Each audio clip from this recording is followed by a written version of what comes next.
नमस्कार, मी डॉक्टर कविता राणे. जेएम विशेष मध्ये आपल्या सर्वांचं स्वागत. मुंबई महानगरपालिका निवडणुकीमध्ये ठाकरे बंधूंचा पराभव झाला. त्यावरून आता मनसे नेत्यांच्या भावना व्यक्त होत आहेत. मनसेची आज मुंबईमध्ये एक बैठक झाली आणि या बैठकीमध्ये मनसे नेत्यांनी ठाकरे गटावर बरेच दोषारोप केले. ठाकरे गटानं आपल्या उमेदवारांसाठी म्हणावं तसं काम केलं नाही, त्यांची मतं आपल्याला ट्रान्सफर झाली नाहीत असा सूर मनसेच्या नेत्यांनी आळवल्याचं कळतंय. जिथं मनसेचा चांगला प्रभाव आहे त्या जागा आपल्याला सुटल्या नाहीत, ही खंतही मनसे नेत्यांनी आज राज ठाकरेंसमोर व्यक्त केली.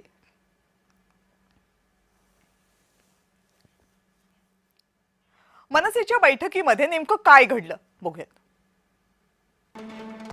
ठाकरेंच्या सेनेच्या पदाधिकाऱ्यांनी आपल्यासाठी काम केलं नाही असं मनसेच्या पदाधिकाऱ्यांचं आणि उमेदवारांचं म्हणणं होतं. मनसे उमेदवारांच्या राज ठाकरेंकडे आज ज्या तक्रारी आल्या त्यामधली ही प्रमुख तक्रार होती. स्थानिक स्तरावर आपण किती तयारी केली होती असा सवाल राज ठाकरे यांनी केला आणि आपण पहिल्यांदाच युतीमध्ये निवडणूक लढलो हेही राज ठाकरे यांनी नमूद केलं. जिथं आपली ताकद होती ते वॉर्ड आपण जागा वाटपामध्ये घेतलं नाही असं संदीप देशपांडेंनी म्हटलं.